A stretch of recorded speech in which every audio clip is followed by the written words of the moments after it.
it was just kind of like a science experiment of just like, there has to be a way to take all the things I really enjoy about all these things and just make something out of it.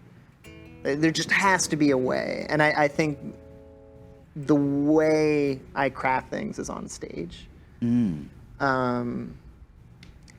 it's like, and this is why I think the jam bands get a bad rap. Like, I think the punks and the hippies could learn a lot from each other, because like the DIY punks love taper culture and like DIY, and that came straight from the Grateful Dead. You know, so like DIY labels, like that is like, whether you know it or not, that came from that hippy dippy stuff that you don't like. You know, so like I've always been, it's like, no, there's got to be a way to put all these things that I like about punk, that I like about jazz, that I like about house, that I like about, because I genuinely do love all these things. There has to be a way that this can work. And for me, the only way to make it work is to do it on stage and find a way to get into that flow state and just do it and see if it works, and what kind of works and what doesn't. Because you can kind of see that in the crowd, and you can kind of feel it as the groove takes form and shape. And so a lot of new ideas kind of get tested on stage. Yep.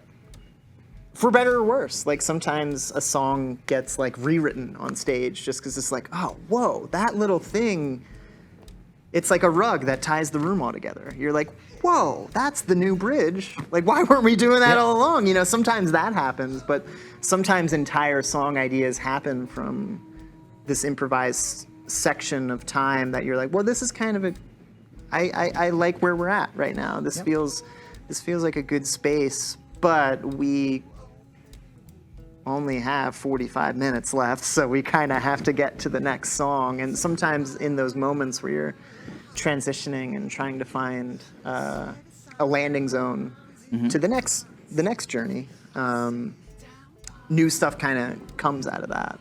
So a lot of the ways all this stuff kind of comes together is just by doing it and finding a way to kind of return to, okay, don't be a theorist, be a practitioner. Yeah, it seems like, to me, the do, make, think, which is the title of one of the songs, it seems to be, I like the order of that, do, make, and then the thinking comes in. Yeah, it's just kind of a, because I feel like being a very introverted person, can just get trapped in their own head. Yeah. Also, for better or worse. Like, sometimes you get like the negative thinking and you're just beating yourself up, but like, sometimes I can literally just think about it, like, oh yeah, that was actually a good time. Yeah. Hey, whatever happened to the? Just neutral thoughts of just like, I can just sit there and then like go off on these tangents as well. You know? So it's just kind of like a way of kind of returning to the present. Giving that overactive, overthinking brain something to do, you know, like you're running a dog, giving that, but also giving your body, you know, something physical to do that is kind of communicating with that intellectual as well, where it's just like you're not just chopping wood and carrying water. Like, yeah, you're working up there, but you're also expressing yourself, and you're manipulating an object that is shaping a sound, and you are actively kind of driving where that sound is going. And it just kind of became a way of like, yeah, just kind of return to, don't worry about making it as a musician. Worry about making it the art. Making it, yeah. Like, work about actually making Absolutely. it. We're getting beyond the theory-practice dichotomy in a way that excites me, as I am in the process going beyond the record hum and the book of Hummingbird Heart of creating my main thing, which is ITF, Integrate, Transform, Flourish, which where like in the Back to the City shows, where I sit down with musicians and we reflect on the creative process, doing that with everyone. Integrate, Transform, Flourish, the commitment to being with the different I parts. like this. Yeah. And it's like your do, make, think.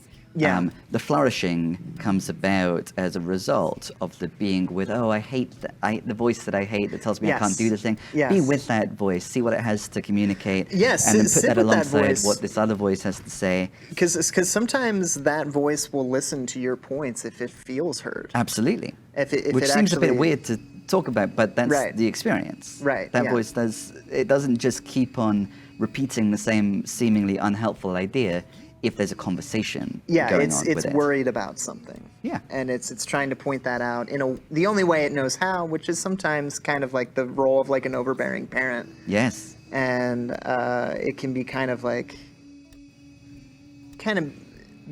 be viewed as like an abusive like father or mother figure, depending on how that voice sounds in your head. And I learned to kind of sit with that voice and hear it out a little bit more when I realized in my meditation practice, a lot of my anger is just grief. And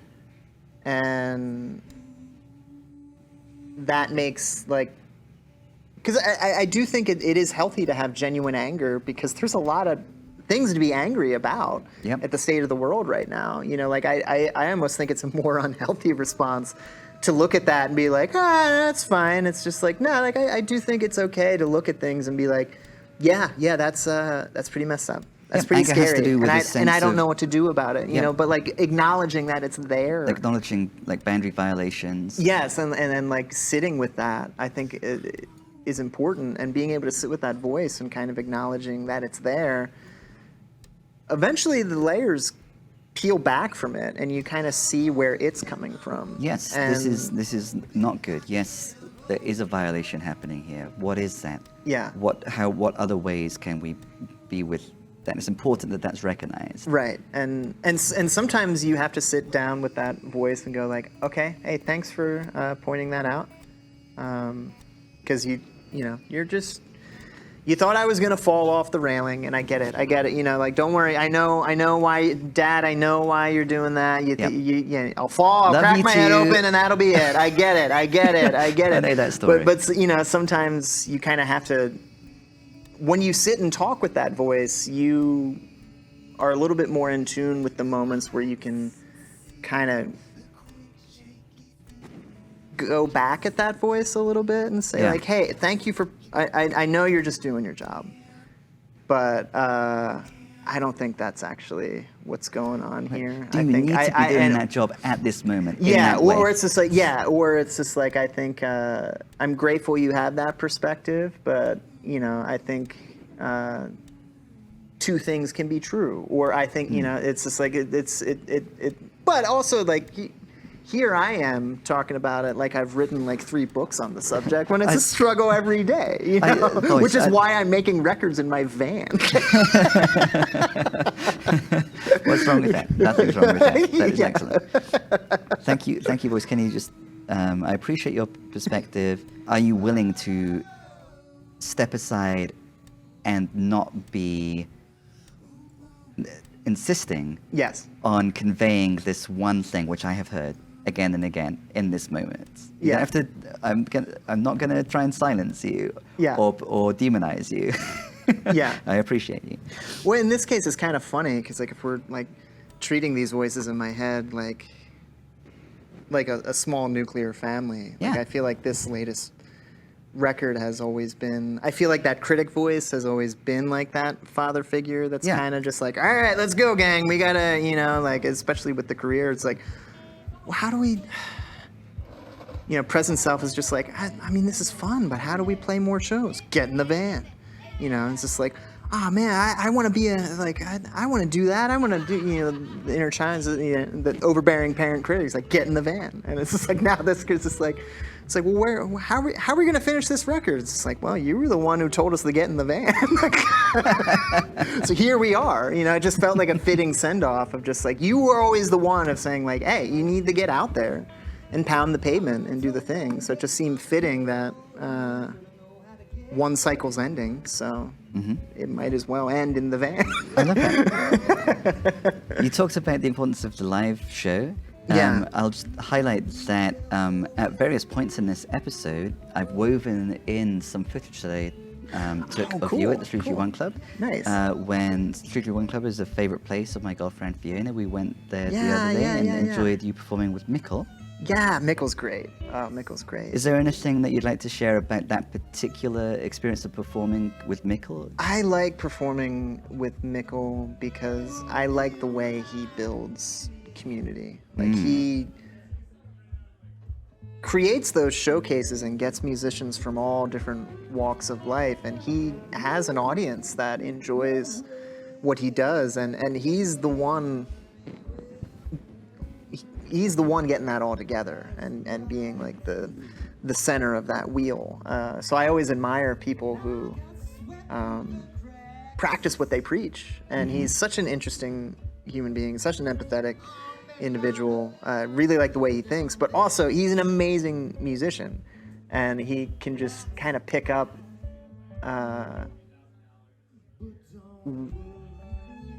what a musician wants to do just on the fly, and that's not easy to do, especially, you know, it's part of the reason why like Haley from Fairfax still plays with me, because like we always just had that weird bond where I feel like I don't have to like explain myself or over explain. Like I can just kind of start playing, and then she'll just be like we've always just kind of had that, like something will start playing and then like we'll just kind of be there and be like it kind of happens that way. And Mikkel was a musician like that as well. Like instead of, you know, worrying about like, what are we gonna do? It's just like it's just you know, just do, just worry about the next note, and it's just like, but shouldn't we rehearse for this? It's like we already don't rehearse. It's just like the way he performs thing is just like right in my wheelhouse of just like I love the fact. I think it's important to me to have improvisation in my live shows, just because I overthink everything. So like I do think there is a critical role being played in letting go. Yeah. Of just like, but the plan. We're like, it's a good plan. Thank you for the plan. But in order for it to work, it's kind of like the ship log back before GPS. It's just like, hey, there's clouds and we don't actually know where we are, but we're just gonna have to go in a direction for a while, and then we're gonna see a landing zone, and then we'll figure it out, and it's gonna be fine. Yeah. You know, but putting yourself through that, I think, is very important to challenge that overthinking voice, and kind of, you know, when that overthinking voice turns into overly critical, your inner child and your present self have a little bit more ammunition to be like, no, we've been here before, and it's actually fine. You're fine. We're fine. It's going to be okay. We're just going to keep going.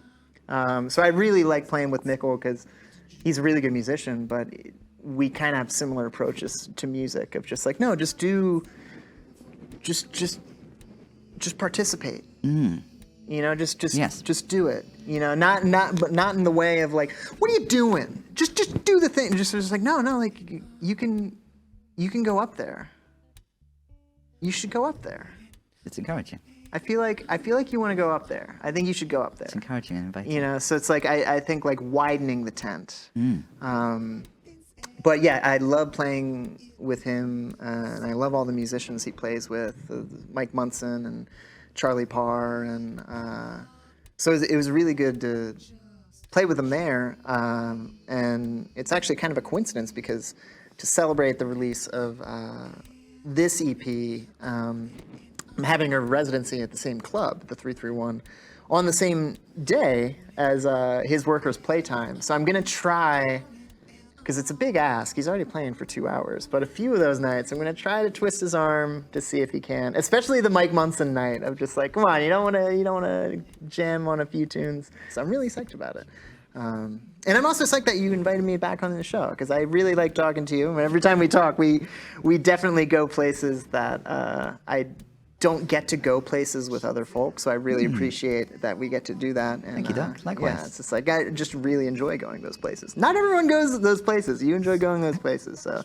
Well, to be continued. We will go Yes. to those places again. We go more places together. Two places, two general places to which we will definitely return in the future are this Integrate, Transform, Flourish territory. Yes, yeah. Where we reflect I love on spiritual practices and the artistic process. I think I'll probably have a series of interviews that are Integrate, Transform, Flourish focused. And I'd love to have you back. I would love to come back. Yeah, I launch would love that. to come back. Yeah. And then secondly, now you do have friends that like house music. You should join Fiona and I. Yes. We love house music, so do actually do that, please. I think I need to. I think we can't be just reflecting, theorizing about the creative process the whole time. We have to go and enjoy some dance music. Yes. No, that's true. I definitely need to do that more often. I think that's the one thing I struggle with the most is like performing so much and working at a venue. Like, you do need to go out and participate as an audience member. One does. In the enjoyment of it and in the celebration of someone else's hard work and talent. Yeah. And just being with music. Oh with yeah, other... and not out of like some like virtue signaling obligation. Yeah. Like out of like, no, it's good for you. It's good for you to feel Absolutely. joy. Yes. And release and do it with other people. And I it's so easy to get caught up in your own head and your own work that I forget to take a night off and just go see a good band for the sake of seeing a good band. Yeah. So thank you for reminding me to do that, because I do need to do that more often. Yeah, good bands, good DJs. I think I'm going to start organizing some events at the VFW, That would be which cool. will definitely include some dance music as well. Excellent. As All bands. right. So Well, keep me in the loop watch there. this space. Yeah. in the meantime, it's been such a pleasure having you. Thank you so here much for today, having me back, Doc, talking about THEYSELF. Every Tuesday in May, Yes. One can catch THEYSELF at the 321 Club for free. I'll certainly be there for many of those, and we'll be back. I'll be back for another episode of Back to the City next Thursday at 10 p.m. Thank you very much for going on this journey with us and all of our parts and all of our genres today. Thanks for having me.